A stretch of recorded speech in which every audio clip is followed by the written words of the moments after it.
I've noticed this with like my 3-year-old. She has never lived in a world where she like is forced to watch commercials. I think that a lot of kids have grown up believing that everything that they want should be exactly how they want it at their fingertips at all times. And that is something that is dangerous and needs to be deprogrammed, I think. And welcome back. You're listening to Hysteria, the podcast that does not require pre-approval. What is it called? Prior authorization. Prior authorization from your doctor. We are counted as preventative care, right? Still not covered. True. Which, by the way, not to get all bleak, but you know, when the Trump administration comes into office, they're probably going to change what counts as preventative care. And so there's going to be a bunch of stuff that isn't covered anymore. Well, but Donald Trump's going to want a clout chase and he'll pardon Luigi. So I wouldn't count them chickens before they hatch. Oh, do you think he's jealous of Luigi? Yep, 100%. Absolutely. When I'm talking about being nervous about copycats, he is among the basket of people I'm concerned about. Oh, you think Donald Trump would try to copycat by, like, executing a CEO? I don't think he'd execute, but, I mean, that Kash Patel's got a list of people he's going after. I would not. All Donald Trump cares about is to be beloved, right? He just wants people to love him. He wants attention. What would get Donald... Same to him. Yeah. What would get him more attention from people who hate him than getting involved with Luigi? Mm-hmm. I'm just telling you, watch this space, as the kids say.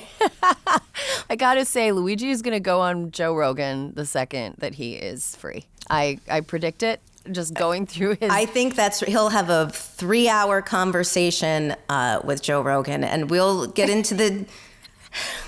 into the real meat of the situation. I'm gonna say he is obviously very smart, like...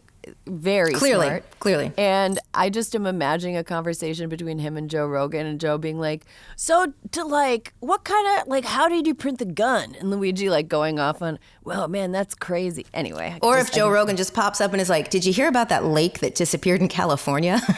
What do you know about that? Oh my God. I have stress dreams about, like, do you ever overhear a conversation and the people having the conversation are both wrong? They're saying wrong things. I eat out by myself a lot. That is, so when that happens to me, believe it or not, quite a bit. And the amount of like tongue holding I have to do, just sitting there like the pressure building, and like that's how I felt when I was listening to the Donald Trump, Joe Rogan conversation about the disappearing lake, and Donald Trump being like, we'll fill it up again. And like, yeah, that's how we'll water the crops that we just covered up with a lake. All right, so we got to check in on the men. We have been keeping an eye on the UHC story because dude-on-dude crime. But in the meantime, we want to go a little deeper on how the men of America are doing. Well, Erin, with help from the internet, the radicalization of young men has become exceedingly prevalent. You probably have heard the term manosphere thrown around a lot this election. It's shorthand for the decentralized networks of podcasts, blogs, personalities, and social media accounts dedicated to promoting ultra-masculinity and misogyny. I did have to Google manosphere back a couple months ago because I'm like, what is this? Do we really need a manosphere? But in the last few years, this phenomenon has migrated from the fringe to the mainstream. And now after Trump's second win, the manosphere pundits are even more emboldened to display their opposition to women's rights loud and proud. Like the Nick Fuentes disgusting slogan, "Your body, my choice." Though the manosphere is an online term, its effects bear real-world consequences, such as empowering young men to vote for Trump and an uptick in violent misogyny. Yeah, so I'm just going to say this. As an OG feminist blogger from circa 2010 to 2015, gotta say, this is something that we kind of saw coming. We kind of saw it was like, well, at least in 2016 we saw it coming. Yeah, it was really like swirling around. It started off with like this pickup artistry like fad that happened where remember there was a show on VH1 that was like the pickup artist where it would take, oh my God. We have to find clips of it because it's pretty crazy. There was a TV show called The Pickup Artist that basically where this like famous pickup artist took these kind of nerdy men and taught them how to like dazzle women or trick women into sleeping with them. I don't know. And there was a definite presence of misogynists online that kind of all found each other during that time. But man, podcasting has really helped tick it up there. I don't know. Have you seen a conservative swing among young people like this in your lifetime, Alyssa? No, definitely not. Are you worried? Yeah, it's pretty bad. I mean, I'm almost 49 years old, and I don't remember a time when men felt so loud and proud to say things. Like, I can't imagine a time prior to this summer when a man would have ever, with a straight face, said, "Your body, my choice." Like, that just, even if you thought it, you never would have said it, because even if it's what you thought, you knew it was not acceptable. And now we're in a place where these guys, you know, especially online where there are a few consequences for, you know, ghoulish talk like this, there are no consequences. And so I can't remember a time when it was just so acceptable to be like, women should just be in the kitchen. It's like what they're for. I don't know if they actually believe that or if they're just saying it as a sort of way to fit in. Either way, I mean, you can, if you're saying it out loud, even if you don't mean it, it doesn't matter because people are listening to you say it, and it's permission structure for other people to believe the same thing. Totally. And I think it's like, I also think that there's like a sort of shit posting culture where you can't really tell when people are serious or joking, and then like the shit posty jokes are not really jokes. And if you're like, hey, are you being serious? Like, that's a fucked up thing to say. They're like, oh, it was a joke. And it was like, okay, really, what's the setup? What's the punchline? Like, explain to me how that is a joke, like structurally. But the idea of a joke has come to mean anything that you don't want to get in trouble for saying.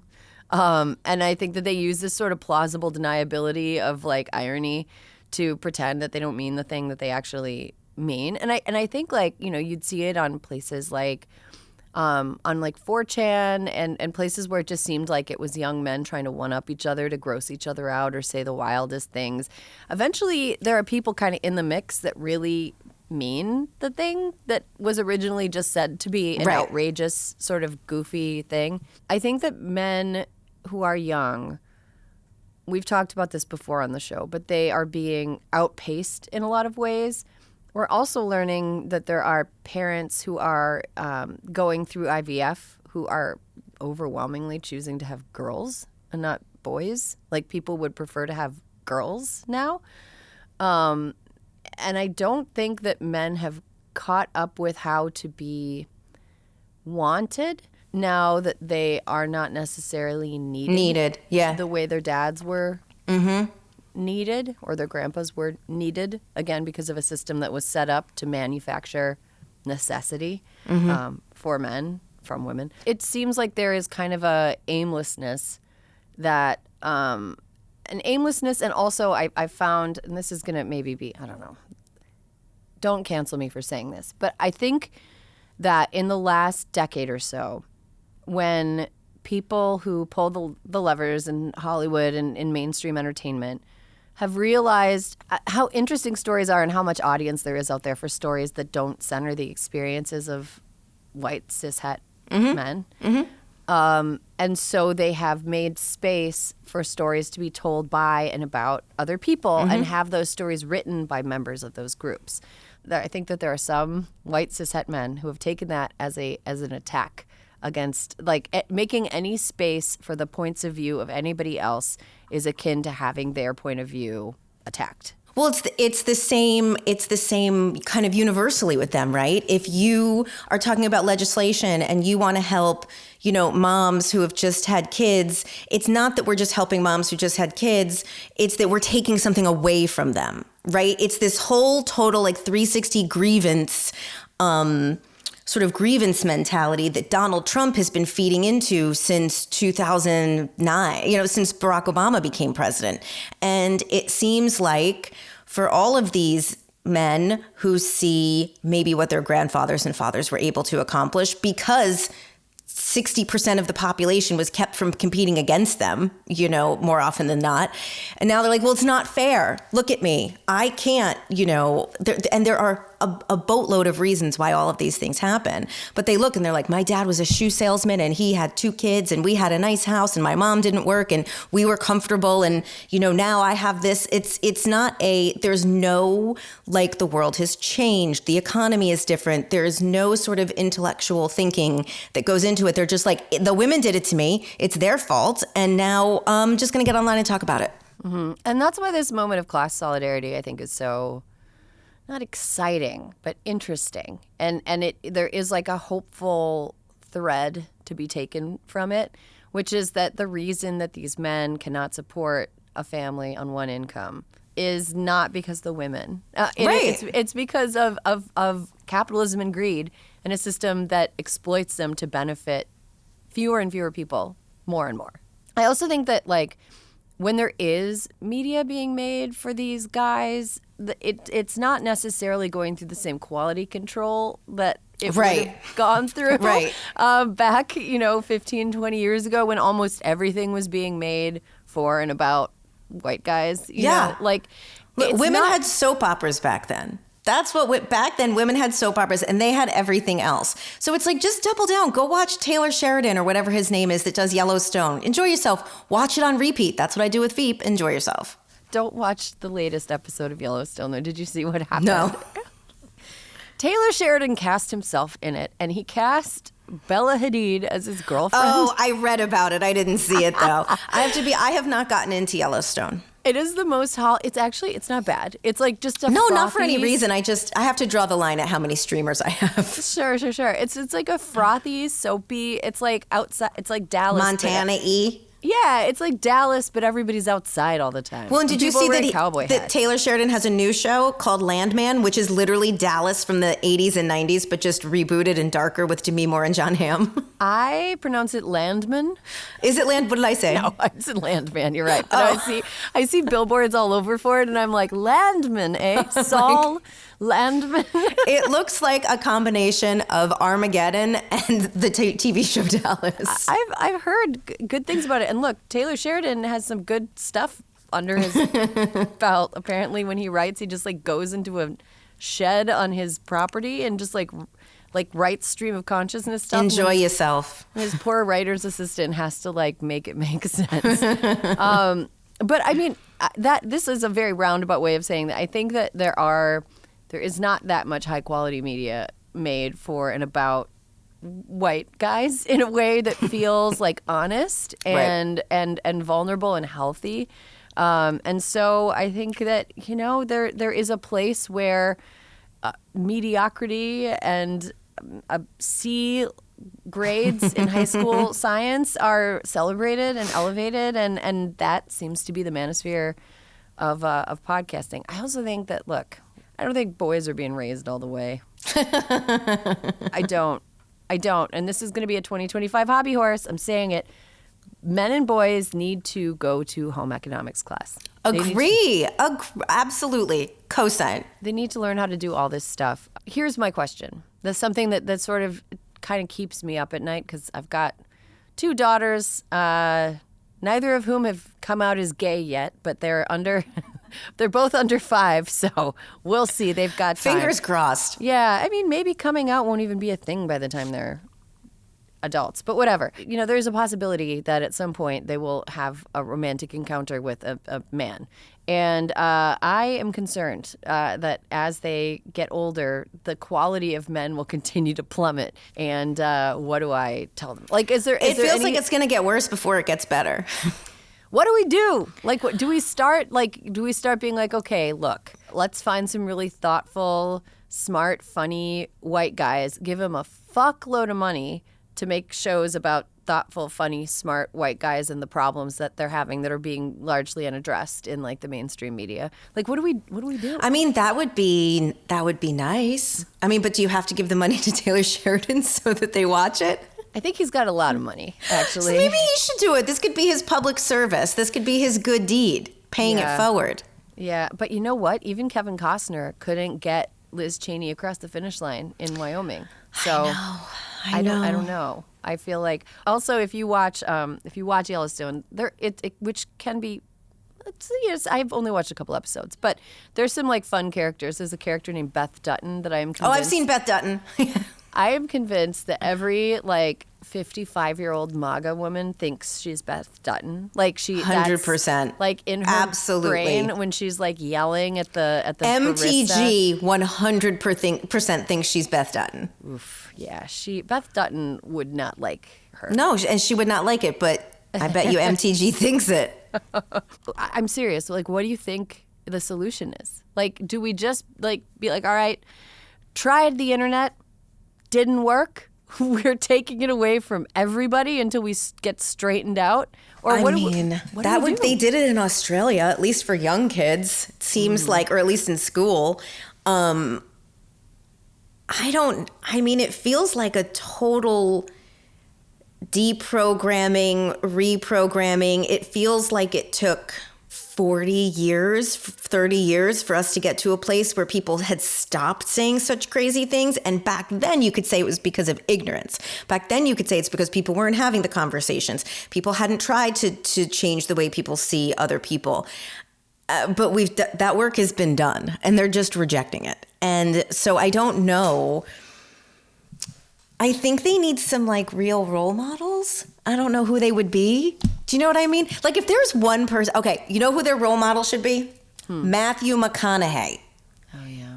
That man, he is first as masculine and as macho as it gets, but like such a dad out there just like helping the people of Uvalde, shut down Joy Behar when she was all like, you think you're really gonna be governor of Texas? And he was just like, bitch, please.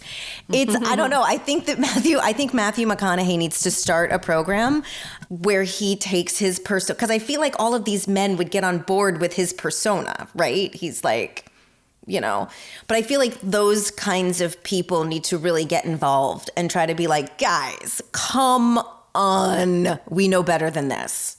And figure out why they feel this way. I mean, we kind of know why they feel this way because they don't have everything they want, and Donald Trump tells them it's everybody else's fault and they've decided to blame women.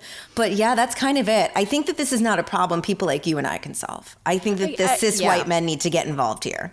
I think that I 100% don't want to discount the fact that there is like a lot of alienation and sadness and despair among young men, obviously, if this is something that's resonating. But I also want to, clarify whose job it is to fix it and whose job it isn't. Because I can't help but, here's the thing.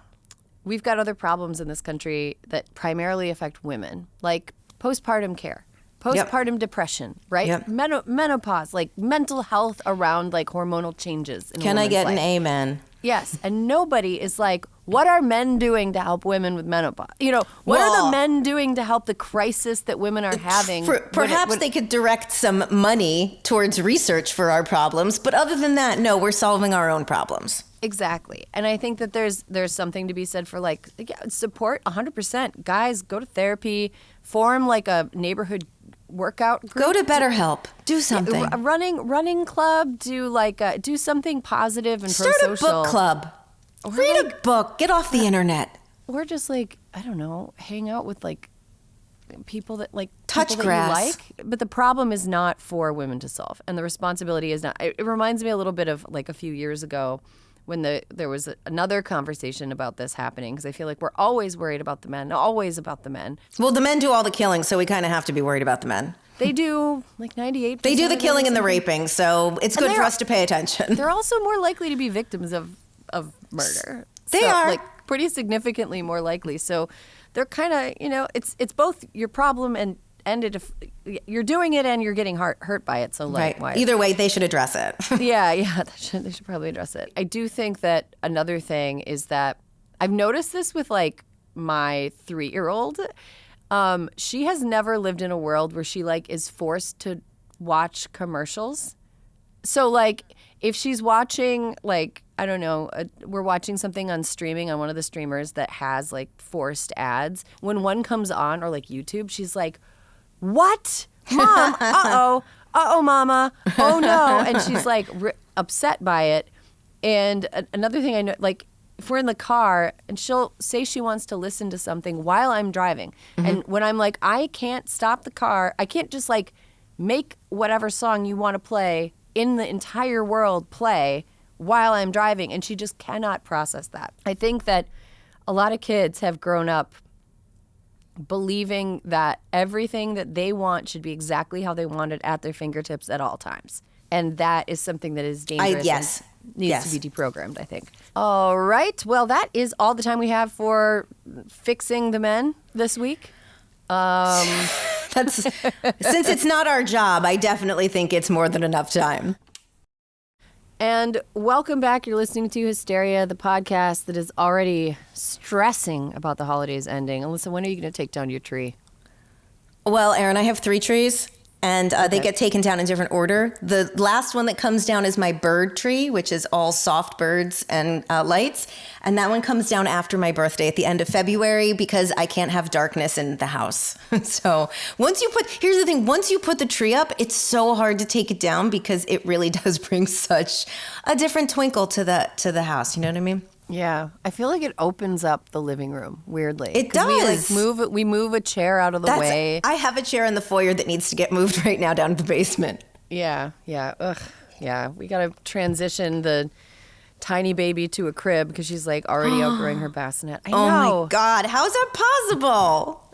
I don't know. Tiny little flower.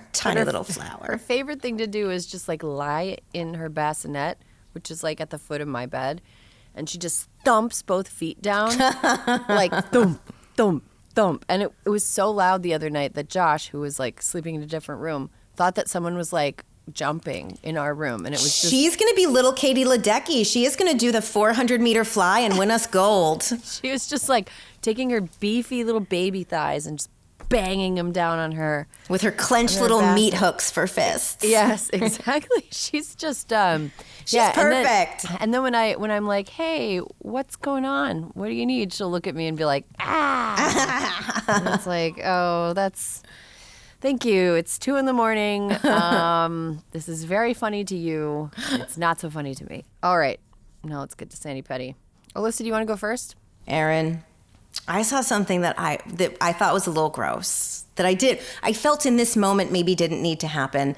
And that is that Jonestown, Guyana, the site where 900 of Jim Jones devotees drank the grape Kool-Aid, is being turned into a tourist destination.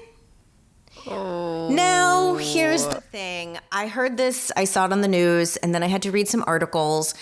And I was like, and people were like, well, why shouldn't they? They deserve to make money off of this and the country, right? And I'm like, well, I guess that's true. And they're like, there's Auschwitz and Holocaust museums. Like, why can't we have this? Now, I will say that I feel that when people go to Auschwitz, they learn a larger lesson. It's not just the site of a weird cult that, a very sad thing happened. But the biggest reason I'm like, this should not happen, friend of Hysteria, Congresswoman Jackie Spears, was there in 1978 with her congressman who was killed. And she is just like, hell no, this was a horrible, traumatic time. No lessons will be learned from this. It was a real news item that popped out at me when you're hearing nonstop about Luigi. And we hear about Luigi, and we're hearing about all the lunatics that Trump's appointing to his cabinet. Also, quick clarification, they did not kill themselves, they were murdered. Thank you, Caroline, you are correct. She just pinged me, you are right, they were murdered. They didn't know. They didn't know. They were murdered. But I just feel like with everything happening, I was like, oh, this is what we needed. We needed some deep discussion on whether Jonestown should be a tourist destination. Yeah. I don't think that's even petty. I think that's really... I just feel like it's a hard no. Yeah. Oh, it's 100% a hard no. Wow. Is it because it's in a kind of paradisey location? Is it because it's in Suriname, right? Or French Guyana? It's in Guyana. Guyana, okay. Guyana, and it is in the middle of nowhere. Remember when we had Jackie on and we had done some research, it is so remote and so hard to get to. Because remember, she and her congressman took a little prop plane to get there. But I think you can get there by boat, and I don't mean yacht or Disney cruise, boat, helicopter, small prop planes. I think that's how you get there. Yeah, I would hope the Disney cruises are skipping Jonestown. I feel like I would that's hope. not. I would hope, but who knows? Everybody's looking to make another dollar. Oh, God. All right. Well, you know what? I'm gonna say this kind of sucks, but whatever. I have been losing my voice this week. Yeah, you and have. I feel like I've been right on, and I don't know if I have like a sanity corner or an I feel petty. I'm like mad at everything. I feel That's like okay. Just say what you're mad at. Well, on election night, I had to record What a Day. At I 11 remember. p.m. in the office, and it was the night, and while we were going to go into the studio to record, they were calling Pennsylvania for Trump. And I'm sorry if I just brought something up for everybody, but before we went in there, I was really emotional, and I didn't want to go in. I wanted to go home. I was I can't be. I had a horse backing away from the edge of a cliff sort of thing. I didn't want to do it. And a couple of the people, the honchos here, were like, Erin, you need to stay at work and do your job. And I was like, okay, fine. And I was on the verge of crying during that meeting, but my tears got sucked back into my eyes, and I haven't cried about it. And I was talking about this with Jane Coaston, the wonderful Jane Coaston. And I've just we've been well, we haven't really been emotional about this. I wonder if this is going to come out in other ways. And I got to say, guys, it's coming out. I'm just mad. I'm just fucking, I'm fucking pissed at the smallest thing will completely set me off. Completely. This morning, I feel like I'm hanging on by a thread. I get that. I feel that in my bones. I feel that in my bones. Do you know what I mean? Yes. One thing, yes. It's do you know what it is? Things keep happening and you're like, well, when's the other fucking shoe gonna drop? And then you're like, oh, I'm living in Carrie Bradshaw's closet. It's nothing but fucking shoes and they're all gonna drop. Exactly. And the thing is, this week, I feel like it's all kind of boiling over. And I'm just saying this to be, whatever. Listeners, we've been together for 6 years? We're basically roommates at this point. Where it's the smallest, this morning I woke up and I needed to take a shower and I have a very specific timing that I need to do on days that I have to go into the studio. And my husband was in the shower and I was like, he knows I need to take a shower at exactly this time. Oh, no. And then he comes out of the shower and he's like, oh, you're going to want to bring a towel in there because of course he used the towel. Of course. It was just stuff like that where it's that's not it. None of those things are a big deal. But everything that some days they're more than the load can bear. If there's somebody turning left and doing so a little bit timidly in front of me, I'm I'm gonna find your whole family. Own the light. That's what I yell. You have to own the light. It's your job. You got to be ready to go. Yeah, I mean, and the amount of the amount of driving I have to. Anyway, I'm just saying I don't have a sanity corner. I am barely hanging on this week, and I think it's because I just haven't really been dealing with my emotions in a super healthy way since the election happened. I decided they didn't exist and that I would never have to handle them. And like a medical bill, you just cannot ignore that. Eventually it comes in the mail and the envelopes get redder and redder and suddenly you're like, oh shit. I tried to deal with my post-election depression by trying Lexapro and it sent me into an orbit I didn't know existed and then took me a week to get normal again. It is only just now that I'm okay, the fire ants aren't crawling up my legs anymore. Oh my God, really? Yeah, it was bad. It turns out that when you are a lady of a certain age, SSRIs they can be helpful. They also can already mess with your very influx hormones. Mm-hmm. So it actually made all of my perimenopause symptoms 10x worse. Mm-hmm. And it was like a form of terrorism in my bed every night between 10 a.m. and 10 p.m. and 1 a.m. when I would wake up. The more I learn about women's health, just what we go through over the course of our lives. We're so tough. Normal lives. Yes, we're very tough, but I get why people thought we were witches. I get it because there's a lot going on and we understand. Do you mean very little? Be in the middle of a room and just burst into flames? That is 100% correct. Oh my God. I'm just out with people and I'm like, hold on, it's going to be okay. And the red flush just comes all the way up to the tippy top top of my head. I'm like, don't worry, I'm not going to sweat on you. I'm just going to turn real red. It'll be over in a minute. I know. I feel like if I were I feel like so full of emotions right now that if I were like a 13-year-old girl, I would like make a poltergeist in my home. You know what I mean? Yes. Like, she's got a storm that lives inside of her. At least they have like Jenny Han books they can binge read. Seriously. Anyway, so listeners, I'm sorry if that was like a little bit dark, but I wanted to be honest with you guys. I bet a lot of people feel the same. Yeah, and then I got these fucking kids. They're so cute though. Their Christmas cards their Christmas pictures were so cute. Thank you so much. They're very smiling cute, on Santa's lap. They are relentless. Children are relentless. Like, there's just no taking a break. There's no not being you have to have a percentage in the tank for them at all times. And if that's all you have, then you have nothing left over for yourself. They get that percentage of you regardless. And so, yeah, it's been a little bit rough. And see, again, under normal circumstances, Alyssa, I would be crying when I said this. I can't cry anymore. No, you're tapped out. The well is empty. You know what? So Santa Ana wins, blowing the tears just directly out of my eyes. But I just don't. You can't. They just vaporize before they hit your cheeks. Yeah. So I'm going to be dragging my carcass through the end of the year. And that's good. That's the only way a carcass meant to be done. Just dragged. At least the Christmas tree is up. You know. Thank goodness. At least it's up. At least joy. It's up. Holiday okay. joy.